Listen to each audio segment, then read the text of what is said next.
Yeah, hello, hello. Hope you're in a good mood. I think it was a very productive 2 days. So now, if yesterday I was focused more on technical details related to things like how to make protocol robust, how to update it, and so on. In this case, I want to talk a pretty interesting topic from my side related to how to make the protocol scalable. And at this point, I believe many other protocols who really try to solve the task maybe sometimes fail, maybe sometimes was successful. But what I've learned from the previous 3 years was about how to use a technical strategy. So I'm not willing to talk about marketing, how to do this and so on, how to really support protocol growth from the technical side. Hello one more time, my name is Mikhail. I really started from the hackathon, so it was like a true story. Gearbox was invented in 2021 January during S Global hackathon, so I have no good connection, network and so on, and today it achieved yesterday $400 million. So it was a pretty good achievement here, I believe so. And what I've learned from these 3 years, making a lot of mistakes and all this stuff, and how to really make this transformation, I want to talk. And initial idea of Gearbox was pretty simple. It was margin trading on Uniswap, because margin trading is always a pretty interesting idea. But of course I started thinking, okay, I'm not willing to attract liquidity. It's a lot of different job to do a whole exchange. Can I really use Uniswap just for trading and so on and build something upon it? And then Gearbox become very flexible, and now we can leverage literally everything, any protocol and token. And just a short recap what Gearbox is. Gearbox works as a decentralized prime brokerage account. So basically, you can consider it like a smart contract wallet when you have X10 more money. But you could not do whatever you want with this money. You couldn't withdraw into your pocket or do anything. Instead of that, you can go across of different protocols, get the leverage, and really support your any strategy in the most natural way. So there is nothing to learn how to combine two different protocols and so on. It works similar like you do it in real life. And a short recap how it works. So basically you can see there are two sides of the protocol. On the passive side, it works like a normal bank depositor. So you can really provide your money on the left side and get yield. And you should not really check Twitter all time and understand is it good or not, because I'm the worst trader ever. Which assets I bought, they also going down, so I prefer to be on the passive side. But at the same time, I know that crypto generates a lot of money. I am not willing to put my money in European Union Bank to get 1% API. I want to get some share, and this share of the yield should be in a fair way. So all these 3 years, we focused to make a very good terms for LPs. So when you deposit your capital on the left side, it goes to the pool, and that's all. Then you can take your LP token and really get the profits. But what is really unique in Gearbox, it's the right side. And this needs just people who are really checking Twitter and know how to trade and make money. So they could open a credit account. It's a DeFi primitive which was invented 3 years ago. And the logic here is that when initial funds are transferred on this credit account, it could take leverage from the pool. For example, Nidzias could provide 10 ETH, then it takes 90 ETH from the pool and it gets 10x more money. And then each transaction which sent by Nidzias, you can see it here, goes through a special credit manager, which checks all stuff and so on, and then it executed on behalf of credit account on third-party protocol. So pretty easy. It looks like you have 10x more money, you send different transaction, and then you can really deposit this into different farms, restaking, or, for example, you borrow USDC, then you go to Uniswap, swap it into ETH, and you already have a long position. And the good point that we never know what would be really successful in the next years, because the biggest problem with all DeFi or any kind of crypto founders that currently you can have an idea, wow, it's good to build a margin trading. Then you start thinking, you spend around from 3 to 12 months on development because crypto, to make it safe, it's a pretty hard. Then, of course, you should pay for audit, and it also takes around 2 months. Then you deliver it into production, and it's too late. And it's a huge problem, what I've seen for the last 3 years. Deliver it to the market and go to the market, it's a crucial stuff which you should support. And definitely people, as you know, who start and switch to restaking make a huge access and a very successful project. And the question, what we start thinking in Gearbox, how we can build a system to deliver any kind of leverage extremely fast. And what we found, so basically you can see, it's a very good date. It was on the 20th of February, we had leverage restaking points. At this date, we really first add Renzo Ease and Etherfi and so on. And you can see how fast it starts growing. So basically, what you should do, it's by design, by technical design, make your architecture very, very, very generic. In Gearbox, we have a lot of complexity. I talked about yesterday. It's related that we can support many protocols. We should build some intermediary contract, which is called adapter.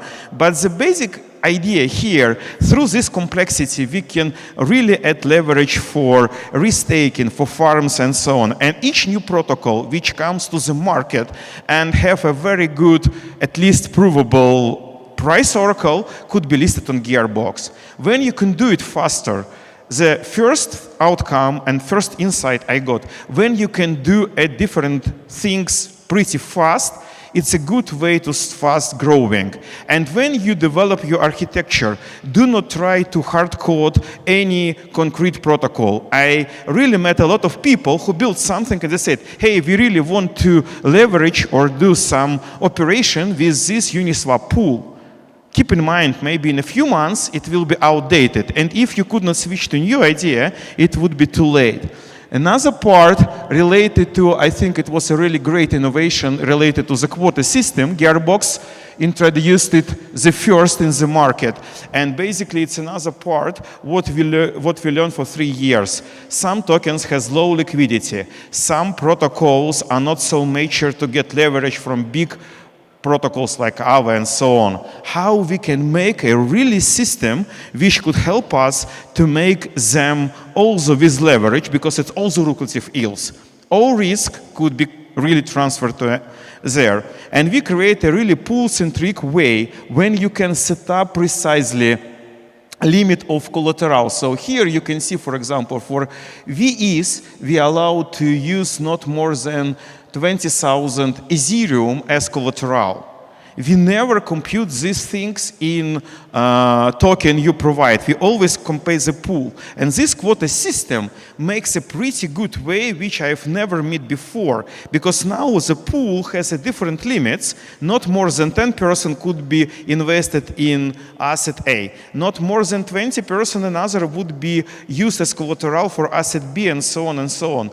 And then when you go to the pool, you can combine some very risky active, which could generate some yield, with low risk things which could generate more stable outcomes. And I think it's a good innovation. And another part which is pretty cool, we create a rates for any asset you really could use for. So basically here you can see, if you go to VEs, you will pay additional 25.87% to the pool APY. And it's create a great utilization. So at my point, many protocols try to say, hey, we have a high TVL. It's not a metric, because utilization is a real metric which we should focus. When your protocol has a lower utilization, it means that on this borrow side, let me go, oh, sorry. If you have a low utilization, all money which generated here will be distributed for many idle liquidity correct? Yeah, so this part makes money, this part gets the APY. If your utilization is low, it means that all this money, for example, it's 10%, will be distributed for all pool participants, and the end rate will be like 1/10 of borrow rate. When your utilization, like in a Gearbox, around 90%, it makes that all dollar earned here will be converted to 90 cents here. And it's a totally different way how high APY could be achievable in the pool. And if you go here to the quota system, it's a very, very good idea to have these quotas, which could set us, not by us, by a special gauges system, different rates for different assets and create a really fair distribution between LPs and people who build strategy, because it's a market equilibrium. If people today are willing to pay 25% in Ethereum to get yield from a risk-taking protocol, it's a fully market way, and we shared it carefully with LP. And this rate do not depend on pool utilization like in many other protocol, and as a result, it's really help us to avoid the spiral. When, for example, rate is going down, people start to close their position on the right, then the APY going lower on the left, then people start to close their position, and this spiral totally destroys the pool. Gearbox, luckily with this quota system, I believe they will be implemented soon in many other protocols, are pretty safe for these market fluctuations. Another part, what I also want to tell how to make your protocol scalable, and it's a very, very significant, is smart contract UX. Primarily, people who develop their products do it totally in two different ways. The first part, they start thinking about how to build smart contracts, and then they start thinking how to build a front end. And the problem is that sometimes in the front end you should do multiple actions, or what is much worse, you ask people to go somewhere, for example on Uniswap, do this stuff. In Gearbox in 2022 we implemented a multi-call, and now you can build a complex strategy in one click. Just imagine. To do something, add here all required approvals. I will talk a little bit more, but it's how you can also improve your protocol in terms of growing, because one click makes a lot of sense. To open a convex position in Gearbox, you should do, and it's like the easiest way. For example, you borrow one ETH somewhere, so you should go to Uniswap and swap. Add one more transaction to get approval. Yeah, it's as always. Then you should go to the curve if it's the good path and swap 3,200 USDC into Frax. Also add some transactions to approval. Then you should go to the curve and call add liquidity to get this LP token. Then you should go to the convex. And then, of course, you can, something in the middle, really lose some money because prices are going up and down. And if you ask your user to do some much complexity to get something, you really have a very, very low conversation. We built multi-call which could execute this in one transaction, do all needed approvals, and for safety we remove all of them. So after that, in all these protocols, we will set zero allowance. As a result, people will really very, very grateful that they could open any transaction in one click. If you build your own protocol, do it on smart contract level. Do not really give this to the front end, because on front end, the majority of this stuff could not be done, because only user has an access and take all stuff. Another part, what I've learned, that approvals and permits, it's an also huge barrier. All time when I personally go to DeFi and want to do something, it's an also really pain when you should go approve. Some tokens like USDT requires to make a zero allowance if you want to raise it. So it's a very, very bad UX. If you can build something which do it automatically in your protocol, you can grow much faster, because you really, each time you ask user to wait like a few minutes when transaction will be submitted on chain, it takes so much efforts, and people are really prefer to switch somewhere. Crypto is an economic of attention. So keep this attention and focus on value, not on this continuous operation. And today I want to talk some more ideas what we can build more to make protocols even better. So in Gearbox, as I said, we built multi-call to create a seamless UX on the smart contract level. We make it modular to really get stuff related to add new assets and really create the market what user wants. But what we can improve, I have some ideas in mind, and probably some of them will be implemented in the next version of Gearbox. The first part, I'm really happy that a few weeks or months ago, this EAP for 4844 really happened. It's a huge improvement for the whole Ethereum ecosystem. Just imagine when you built your protocol previously, we do all these tricks for gas savings. All lines of code were rewritten. You take different tricks how to compute in a more efficient way and so on. Currently, gas prices are really nothing on rollups. Just check, it's even not 1 cent on Arbitrum 1 to swap tokens. Now, I think the new era of developers are coming. It's my prediction. But definitely, we should not focus so much on a gas. The same things was in Web 2 when the web servers came to the scene, and people also, because it was a very low machines, tried to optimize their code in C language and so on. And then, of course, when we have a zero gas cost, I believe definitely the complexity of all protocols will grow, because now you should not focus on this low-level development. You can do much more. And pretty soon, maybe in a few years, we will get Solidity frameworks in analogy like we have a Web 2 frameworks, if you know Express in Node.js or a Python framework, which definitely improves the system and the way how fast we can deliver. And following this, I believe this complexity will be encapsulated in some frameworks, contract size will be included, and we could deliver faster and much safer, because now we should not really think, should we add this check or not for security. Another great part was APE 3074. It was not so far away, and the account abstraction. And it creates a new opportunity to Gearbox will be much closer to the user. Keep in mind, now you should go to Gearbox if you want any strategy, click something and do anything. I definitely want to remove this intermediary change. Why should user to go to Gearbox website for operation if it could work like a credit card? Credit account is already thing which is developed as smart contract wallet. It's what we have at the moment. Why we could not really connect it on the wallet size as a backend and allow you to open your MetaMask, Frame, Rainbow wallet, which support credit wallet abstraction, and has just extend more money. And then you will be so natural like credit card, because nobody cares how it works. You just go to the shop, use credit card, and it's done.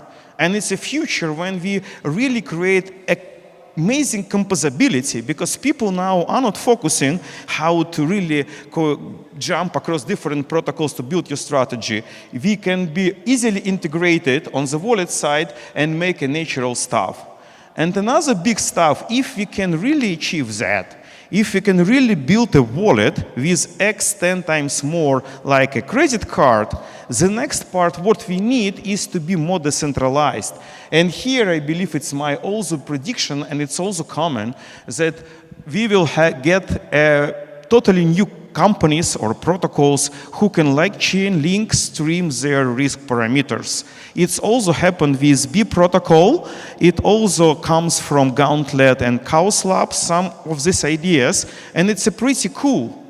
If there are some people who knows or at least predict and do some risk job, and it could be really streamed like a chain link stream prices on chain, it's verifiable. I can check historical predictions and understand who really makes this risk prediction and settings for the protocol much better. It could really be qualified and maybe some extra payment. I have no clear idea how this business could work, but it's what we will come. And then you on LP side could really choose this risk provider as you want and deposit your money. And there, what I believe could be like an end game for Gearbox, what we are going for is to become a liquidity layer. Just imagine to simplify user interaction with the protocol. We definitely distinguish two parts. The first part of Gearbox could be simply integrated in the wallet level and work across multiple chains. So basically, you should not go to any website. Gearbox or any other leverage things could be implemented in your wallet and just provide money wherever you need. It could be done on RFQ-like intents, it could be done with additional action, but you should not really check all this front end and so on. And another part which delivers this capital to liquidity layer, like institutionals and so on, could pick pools wherever they want by risk provider. Because if we can really have in an industry pretty robust risk provider who can make all this good risk prediction, there is no way to trust the protocol. If you are institutionals, you can trust the risk provider, to person who care about risk, and here you should really have a battle-tested solution, and that's all. And it's what I believe we could build a system when people who pretty similar maybe how current bank system works. You can open a deposit in a bank, and here you can provide your LP, you can set up your risk profile. For example, you can say, hey, I am not willing to provide my liquidity on Arbitrum or Optimism or this rollup, but it's okay for me to deliver this liquidity to be used on mainnet and this rollup and this rollup. And that's all. You choose your risk profile, your liquidity is provided to this liquidity layer which exists cross-chain, and then people who is going to this chain, they just open their wallet, get credit account, and do each strategy what they want. So what I believe and what we should really focus is on the solution which really improve the UX for the end users. And this solution looks pretty simple because risk providers do not ask you to go deeper in such a pretty complex white paper and so on. It's on-chain verifiable, so reputation could come somehow. Cross-chain contracts will be battle-tested and audited, which also make it much simpler for LP to choose whatever you want. And on user side who use leverage, these things, when the leverage is accessible through the wallet, create lower barrier, which also create a better interaction. But of course, it's a such idea, we need to do a lot of things ahead, not only on a Gearbox protocol. Of course, the whole industry should grow to this level when we can definitely improve user interaction. Basically, it's what idea about the future, how it should be for end users and so on I want to share. Please, if you have any questions, I'm ready to discuss. Thank you so much for your attention. Thank you very much. So do we have any questions right back here? We got a few. Hi, great talk. You mentioned something about automatic approvals and permit. How exactly did you manage to make it automatic? I think lending pools, can you return the picture, please? Yeah, thank you so much. So basically, lending pools, what I said here, should be really changed into two parts. The first part is liquidity layer. And basically, of course, at this wallet, it's not only one idea that you can leverage to get something. Of course, you can also get the solution from your wallet. Because currently, it's a pretty strange that you should go to the protocol here to any website to get it, if you can do it in your wallet. And currently, if you have any normal digital banks, you can do a lot of stuff in the application which represents wallet. So taking on-chain credit or leverage from the wallet layer, I think it's the most natural way. So basically, I believe other lending protocol will also follow this narrative and also be closer to end users. Over here.